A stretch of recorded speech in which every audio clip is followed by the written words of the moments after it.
Spring is a great time for rabbit food production because there are so many things that you can collect for them that they love to eat.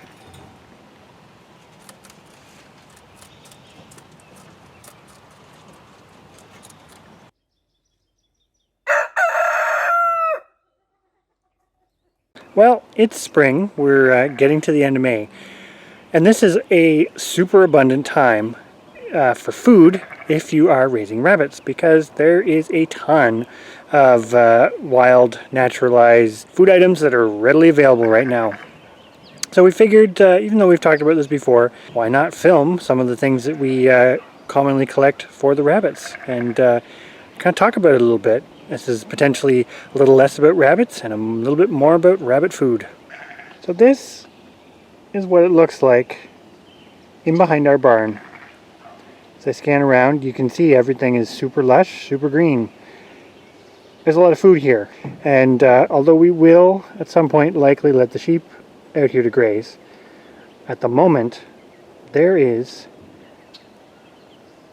a lot of rabbit food here. So I will say kind of up front here, a lot of what we're going to talk about, and a lot of it's not all that in depth right now because we have some big staples. We don't purposefully propagate any of this, but we also don't really purposely discourage it, i.e. we don't try to control it because, well, frankly, it's all excellent, free, and readily available food for the rabbits. So in an attempt to try to reduce some dependency on pellets, this is excellent to have some of these, what others would potentially call weeds, not necessarily noxious weeds, but weeds readily available for us.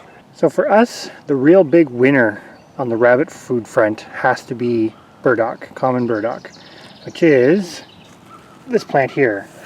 Looks a lot like rhubarb leaves in a way, but it's not. It is a biannual, and you'll get both the young rosettes, and these are basically the second years that will go to seed. And as you can see, we have a lot of it.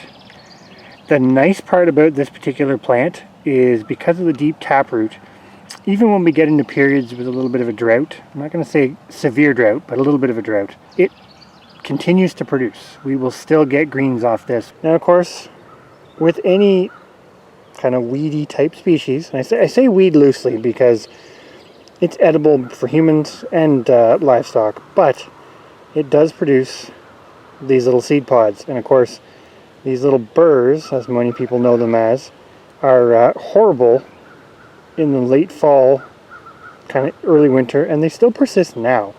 Now this is a very prolific plant, and for us it's a bit of a catch-22 because from a rabbit food perspective, this is an amazing plant, and we actually may even try some ourselves because, as I say, it is edible, and there's a cultivated variety called gobo, which is something that some people grow purposefully.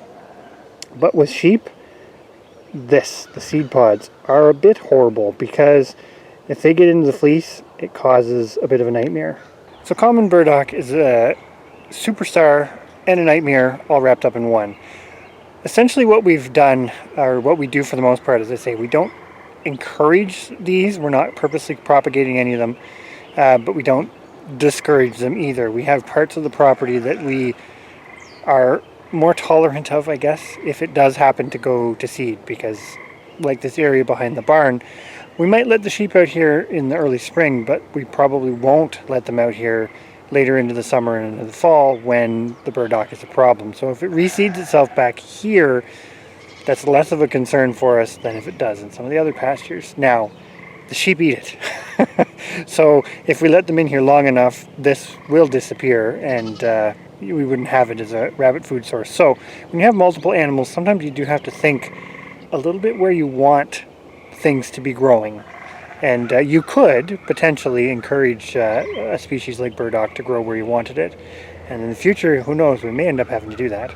Some other plants that, of course, are very easy to collect this time of year are things like, obviously, the various grasses that you can see interspersed here. These are a bit shorter, but I came over here because of the clover.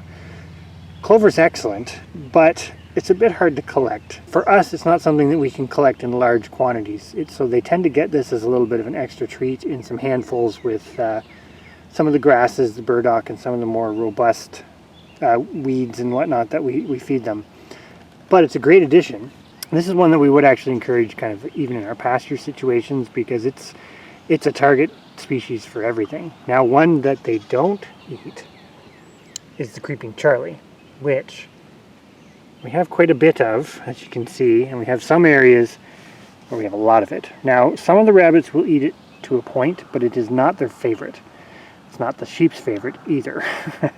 So while some of these plants are indispensable, others, even though they do have uses, are a little less desirable. Some other plants are things like this curled dock, which they will consume, although we're going to try an experiment letting it go to seed this year and try using the seeds as flour, because apparently you can do that. Even the dreaded wild parsnip that we talked about the other day, they really enjoy the roots, but they will eat the leaves in moderation, so even though we have to be a bit more careful when collecting it, when it's young like this, in the rosettes, they will consume it, so we do occasionally add that to their diet, although not regularly.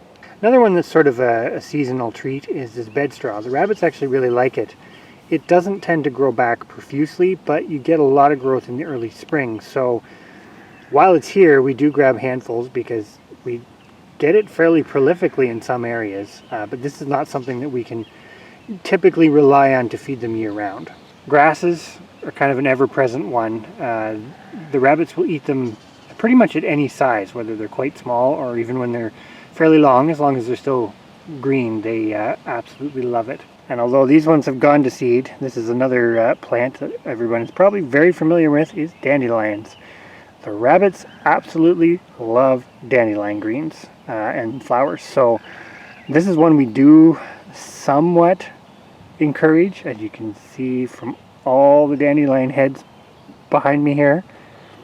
The problem with dandelions is even though they are very prolific, again, if we let the sheep into an area that has them, as you can sort of see from around here, there is a fair bit of dandelion, but not as much as you would necessarily expect in a lawn type scenario, because the sheep target it. They love it too.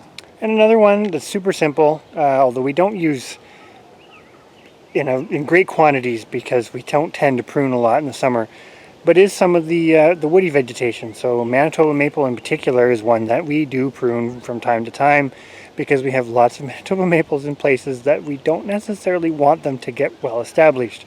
So whether we're pruning out branches or whether we're pruning out entire seedlings or small saplings, the rabbits love it, and they will eat both the leaves, which they absolutely, you could feed them till the cows come home, leaves, they love it, but they also love the twigs, even at this time of year. So the new growth still gets eaten just as well as young growth gets eaten in the off season during the winter. Another plant that the rabbits do enjoy is plantain. So this is common plantain growing here, and of course you're probably noticing a trend. Most of the plants that they enjoy are also very useful for humans, or can be used by humans as a food source or teas medicinally, etc. They do like this, and again, this is one we haven't actively been promoting it, but certainly one we don't mind having around the property, and the rabbits like it too. And here's one that hasn't quite got to its full potential just yet. This is lamb's quarters. Lamb's quarters is a bit more dependable for us as we get into the late spring, sort of to midsummer, when it's still pretty prolific. There's still a lot of it, and some of the other food items are starting to peter out a bit. It basically gets to the point that the biomass of each plant is getting significant enough that when we pick a few stalks, the rabbits get a pretty good meal, whereas right now they would love this. But if we pick it in its young state, unless we happen to have a lot, which as you can see we do, so we do occasionally pick it young, they really love it.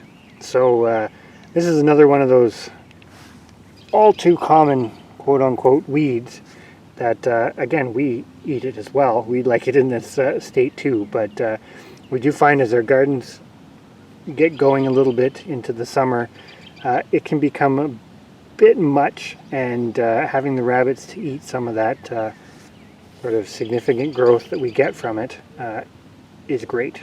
So this is not meant to be any sort of exhaustive list of food items that rabbits can eat. This is just simply a little bit of a walk around as we were collecting food for the rabbits. I'm like, well, why not talk about some of the things that we do feed them, especially this time of year. And this is one thing we will say that's great about the rabbits in the spring. When we have kits and whatnot, we have all this biomass that we can basically pick, cut and carry for them, which although we wouldn't necessarily expect them to grow only on this, can significantly reduce the amount of sort of commercial feed or pellets that you otherwise would have to be feeding them. So it does make a big difference, and they enjoy it, and it's there, so why not put it to use?